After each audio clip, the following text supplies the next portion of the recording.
All right, most important, most crucial ಏನಪ್ಪಾ ಅಂತಂದ್ರೆ ಚುನಾವಣೆಯಲ್ಲಿ, ವಿಶೇಷವಾಗಿ ಲೋಕಸಭಾ ಚುನಾವಣೆಯಲ್ಲಿ ಅಭ್ಯರ್ಥಿ ಯಾರು, ಯಾವ ಪಕ್ಷದಿಂದ ಯಾರು ನಿಲ್ತಾರೆ, ಅದರಲ್ಲೂ ಚಿಕ್ಕಬಳ್ಳಾಪುರದಲ್ಲಂತೂ ಅದೇ ಅತಿ ಮುಖ್ಯವಾದಂಥ ಅಂಶ ಅಂತ ಹೇಳಬೇಕು.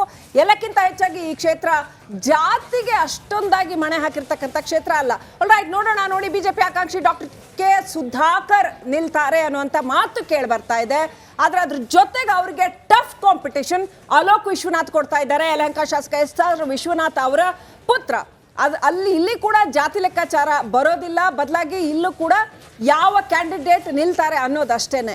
ಅಲೋಕ್ ವಿಶ್ವನಾಥ್ ಅವರಿಗೆ ಸಾಕಷ್ಟು ಬೆಂಬಲ ಇದೆ. ಆದರೆ ಡಾಕ್ಟರ್ ಕೆ ಸುಧಾಕರ್ಗೆ ಪಕ್ಷದ ಒಳಗೇನೆ ಸಿಕ್ಕಾಪಟ್ಟೆ ವಿರೋಧ ಇದೆ ಅಂತ ಹೇಳಲಾಗ್ತಾ ಇದೆ. ಅವರಿಗೆ ಕಾಂಪಿಟೇಷನ್ ಜಾಸ್ತಿ ಇದೆ.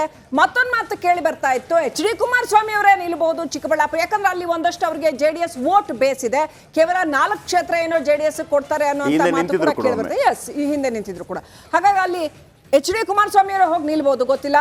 ಇನ್ನು ವೀರಪ್ಪ ಮೊಯ್ಲಿ ಅವರು ಅಂತ ಕಾಂಗ್ರೆಸ್ ಕಡೆಯಿಂದ ಅಂತ, ವೀರಪ್ಪ ಮೊಯ್ಲಿ ಅವರಿಗೆ ವಯಸ್ಸಾಯ್ತು ಅನ್ನೋಂಥ ಮಾತು ಕೇಳಿ ಬರ್ತಾ ಇದೆ. ಅಲ್ಲಿಂದ ಬೇರೆ ಯಾವುದಾದ್ರೂ ಯುವ ಮುಖಕ್ಕೆ ಟಿಕೆಟ್ ಕೊಡಬೇಕು ಅನ್ನೋಂಥದ್ದು ಕೂಡ ಕೇಳಿ ಬರ್ತಾ ಇದೆ. ಅಭಿವೃದ್ಧಿ ಅಷ್ಟೇನು ಆಗಿಲ್ಲ, ಅವ್ರ ಕಾಲದಲ್ಲೂ ಆಗಿರಲಿಲ್ಲ ಅನ್ನುವಂಥದ್ದು ಕೇಳಿ ಬರ್ತಾ ಇದೆ.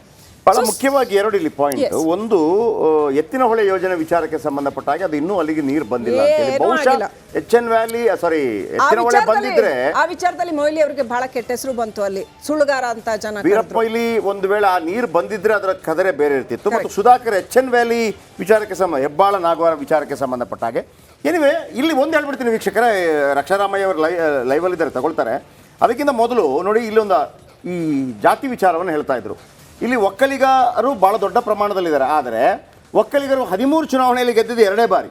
ಇಲ್ಲಿ ಜಾಲಪ್ಪ ಅವರು ಈಡಿಗ ಸಮುದಾಯ 3 ಸಲ ಗೆದ್ದಿದ್ದಾರೆ. ಆಮೇಲೆ ವೈಶ್ಯ ಶೆಟ್ರು ಪ್ರಸನ್ನಕುಮಾರ್ ಅಂತ ಹೇಳಿ ಒಬ್ಬರು ಗೆದ್ದಿದ್ದಾರೆ. ಬ್ರಾಹ್ಮಣರು 3 ಸಲ ಗೆದ್ದಿದ್ದಾರೆ. ಆಮೇಲೆ ಮೊಯ್ಲಿ ದೇವಾಂಗ ಸಮಾಜ ಗೆದ್ದಿದ್ದಾರೆ. ಆಮೇಲೆ ಒಕ್ಕಲಿಗ ಸಮಾಜ, ಕೆ.ಸಿ. ರೆಡ್ಡಿ, ಚಿಕ್ಕ ಚಿಕ್ಕ ಜಾತಿಗಳಿಗೆ ಬಹಳ ಅದೇನಾಗುತ್ತೆ ಅಲ್ಲಿ ಬಹಳ ದೊಡ್ಡ ಪ್ರಭಾವಶಾಲಿಯಾಗಿ ಬಂದ್ಬಿಡುತ್ತೆ. ಈಗ ರಕ್ಷಾರಾಮಯ್ಯ ಇವರ ಜಾತಿಯ ಓಟ್ ಕೂಡ ಭಾಳ ಜಾಸ್ತಿ ಇದೆ, 2 ಲಕ್ಷ.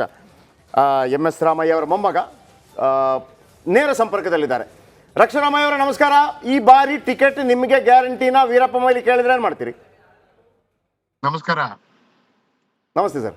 ಟಿಕೆಟ್ ಯಾರಿಗೆ ಕಾಂಗ್ರೆಸ್ ಪಕ್ಷದಿಂದ ಕೊಡ್ಲಿ, ನಮ್ಮ ಕಾಂಗ್ರೆಸ್ ಕಾರ್ಯಕರ್ತರು ಎಲ್ಲ, ನಮ್ಮ ಕಾಂಗ್ರೆಸ್ನ ನಾಯಕರು, ಕಾಂಗ್ರೆಸ್ಸಿನ ಜಯದಲ್ಲಿ ನಾವೆಲ್ಲ ಭಾಗಿಯಾಗ್ತೀವಿ. ಇದು ಪ್ರಿಡಾಮಿನೆಂಟ್ ಆಗಿ ಚಿಕ್ಕಬಳ್ಳಾಪುರ ಅಂದ್ರೆ ಒಂದು ಕಾಂಗ್ರೆಸ್ಸಿನ ಭದ್ರಕೋಟೆ ಅಂತ ಹೇಳ್ಬೋದು ಆಗಿತ್ತು. ಅದರಿಂದ ಯಾರೇ ಕಾಂಗ್ರೆಸ್ ಅಭ್ಯರ್ಥಿ ಬರ್ಲಿ, ಹೈಕಮಾಂಡ್ ಇಂದ ಒಂದು ಡಿಸಿಷನ್ ಬಂದಾಗ ಬದ್ಧವಾಗಿ ಎಲ್ಲಾ ಕಾರ್ಯಕರ್ತರು ಒಂದೇ ನಿಟ್ಟಿನಲ್ಲಿ ಪಕ್ಷದ ಪರವಾಗಿ ನೀವ್ ಹೇಳ್ಬೇಕು ಹಂಗೆ ಹೇಳ್ತೀರಾ ನೀವು. ಅದು ಯಾರೇ ಪೊಲಿಟಿಷಿಯನ್ ಬಂದ್ರು ನಿಮಗೆ ಟಿಕೆಟ್ ಸಿಗುತ್ತೆ ಅಂದ್ರೆ ಅವರು ಇಲ್ಲ ನಂಗೆ ಸಿಗುತ್ತೆ ಅಂತ ಯಾರು ಹೇಳಲ್ಲ, ರೈಟ್? ಆದ್ರೆ ಪ್ರಶ್ನೆ ಇರ್ತಕ್ಕಂಥ ರಕ್ಷಾರಾಮಯ್ಯ ಅವರೇ, ಶಿವಶಂಕರ್ ರೆಡ್ಡಿ ಅವ್ರಿಗೆ ಅಸಮಾಧಾನ ಆಗಿದೆ. ಕಾಂಗ್ರೆಸ್ ಅಲ್ಲಿ ಒಂದು ಸಂಪ್ರದಾಯ ಚಿಕ್ಕಬಳ್ಳಾಪುರದ ಮಟ್ಟಿಗಂತೂ ಸತ್ಯ ಆಗಿದೆ. ಏನಂತಂದ್ರೆ ಗೆದ್ರೆ ಮಣೆ ಹಾಕ್ತಾರೆ, ಸೋತ್ರೆ ಅವ್ರನ್ನ ಕಂಪ್ಲೀಟ್ ಕಡೆಗಣನೆ ಮಾಡಿಬಿಡ್ತಾರೆ. ಅದಕ್ಕೆ ಇವರು ಶಿವಶಂಕರ್ ರೆಡ್ಡಿನೇ ಉದಾಹರಣೆ, ಸಂಪಂಗಿ ಅವರು ಉದಾಹರಣೆ ಅನ್ನೋಂಥ ಮಾತಿದೆ. ಈ ಸಾರಿನೂ ಕೂಡ ಶಿವಶಂಕರ್ ರೆಡ್ಡಿ ಅವ್ರನ್ನ ಕಡೆಗಣನೆ ಮಾಡೋದು ಹೊಡೆತ ಕೊಡುತ್ತೆ ಕಾಂಗ್ರೆಸ್ಗೆ ಅಂತ ಕೂಡ ಕ್ಯಾಲ್ಕುಲೇಷನ್ ಇದೆ. ಸೊ ರಕ್ಷಾರಾಮಯ್ಯ ಅವರಿಗೆ ಕಷ್ಟ ಆಗುತ್ತಾ ಅಂತ ಟಿಕೆಟ್ ಸಿಗೋದು?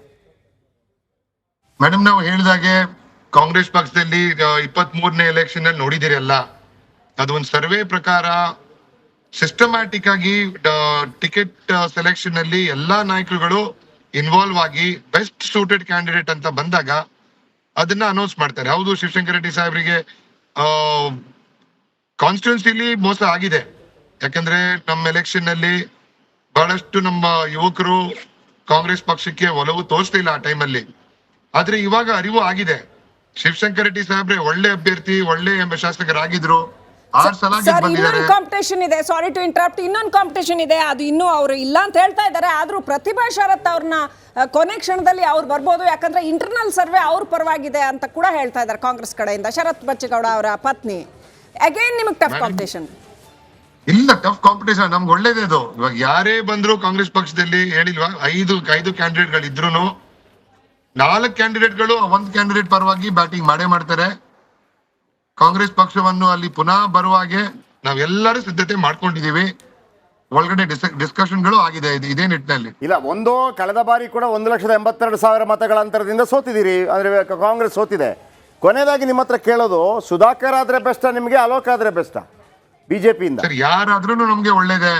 ಕಾಂಗ್ರೆಸ್ ಪಕ್ಷ ಈ ಸಲ ಚಿಕ್ಕಬಳ್ಳಾಪುರಲ್ಲಿ ಗೆಲ್ಲೋದು ಖಚಿತ. ಓಕೆ, ಸುಧಾಕರ್ ಆದ್ರೂ ಪ್ರದೀಪ್ ಈಶ್ವರ್ ನಿಂತ್ಕೋತೀನಿ ಅಂತ ಹೇಳ್ಬಿಟ್ಟಿದ್ದಾರೆ ಆಲ್ರೆಡಿ. ನಂಗೆ ಕೊಡ್ಬೇಕು ಅಂತ ಹೇಳ್ತಾ ಇದ್ದಾರೆ ಸುಧಾಕರ್ ನಿಂತ್ರೆ. ಸರ್ ಯಾರಿಗೆ ಕೊಡ್ಲಿ ಮೇಡಮ್, ಇವಾಗ ಹೆಂಗಾಗಿದೆ ಅಂದ್ರೆ ನಮ್ದು ಆಲ್ಮೋಸ್ಟ್ ಇವಾಗ 5 ಶಾಸಕರು ನಮ್ಮವ್ರು ಇದ್ದಾರೆ. ಲಾಸ್ಟ್ ಟೈಮು ನಮ್ದು JDS ಜೊತೆ ಕೋಲಿಷನ್ ಆಗಿದ್ರಿಂದ ಸ್ವಲ್ಪ ಹೊಡೆತ ಬಿದ್ದಿದೆ ನಮ್ ಕಾಂಗ್ರೆಸ್ ಪಕ್ಷಕ್ಕೆ. ಈ ಸಲ ಆ ಮಿಸ್ಟೇಕ್ ಆಗಿಲ್ಲ. Okay, last 20 second sir, last 20 second. ಚಿಕ್ಕಬಳ್ಳಾಪುರಕ್ಕೆ ನಿಮ್ಮ ಕನಸೇನು? ಚಿಕ್ಕಬಳ್ಳಾಪುರ ನೀರಿಲ್ಲ, ಅಲ್ಲಿ ಒಂದು ರೀತಿಯಲ್ಲಿ ಎಂತೆಂಥ ನೀರುಗಳಿದೆ, HN ವ್ಯಾಲಿ ವಿಚಾರ, ಎತ್ತಿನ ಹೊಳೆ ವಿಚಾರ, ಏನ್ ನಿಮ್ಮ ಕನಸು ಹೇಳಿ ನನಗೆ 20 ಸೆಕೆಂಡಲ್ಲಿ. ಸರ್ ನಮ್ಗೆ ಚಿಕ್ಕಬಳ್ಳಾಪುರ ಬೆಂಗಳೂರಿಗಿಂತ ಒಂದು ಡೆವಲಪ್ಮೆಂಟಿನ ಒಂದು ಸಿಟಿ ಆಗ್ಬೇಕದು. ಅಷ್ಟು ಪೊಟೆನ್ಶಿಯಲ್ ಇದೆ. ಯಾಕಂದ್ರೆ ಚಿಕ್ಕಬಳ್ಳಾಪುರಿನ ಜನ ಬೆಂಗಳೂರಿಗೆ ಬಂದು ಈ ಕಡೆ ಎಲ್ಲ ವಾಸ ಮಾಡಿ ಈ ಕಡೆ ಕೆಲ್ಸಗಳು ಮಾಡ್ಕೊಂಡಿದ್ದಾರೆ. ಯಾಕಂದ್ರೆ ಆಪರ್ಚುನಿಟಿಗಳು ಚಿಕ್ಕಬಳ್ಳಾಪುರದಲ್ಲಿ ಕಮ್ಮಿ ಇದೆ. ಅದಕ್ಕೋಸ್ಕರ ಚಿಕ್ಕಬಳ್ಳಾಪುರ ಒಂದು Tier 2 ಹಬ್ ಇಂದ Tier 1 ಹಬ್ ಬರ್ಬೇಕು. ಇವಾಗಲೇ ಬಹಳಷ್ಟು ಚಿಕ್ಕಬಳ್ಳಾಪುರ ಒಂದು ಡಿಸ್ಟ್ರಿಕ್ಟ್ ಆಗಿದೆ. ದೇವನಹಳ್ಳಿ ಇಂಟರ್ನ್ಯಾಷನಲ್ ಏರ್ಪೋರ್ಟ್ ಬಂದಿದೆ. ಇವಾಗ ದೊಡ್ಡ ದೊಡ್ಡ ಕಾರ್ಖಾನೆಗಳು ಆಪಲ್ ಇಲ್ಲ ನಮ್ಮ ಬಹಳಷ್ಟು ಕಾರ್ಖಾನೆಗಳಾಗ್ಲೇ ಬಂದಿದೆ. ಆ ಒಂದು ನಿಟ್ಟಿನಲ್ಲಿ ಇನ್ನಷ್ಟು ಕಾರ್ಖಾನೆಗಳು ಬಂದು ಇನ್ನಷ್ಟು ಇಂಡಸ್ಟ್ರಿಗಳು ಬಂದು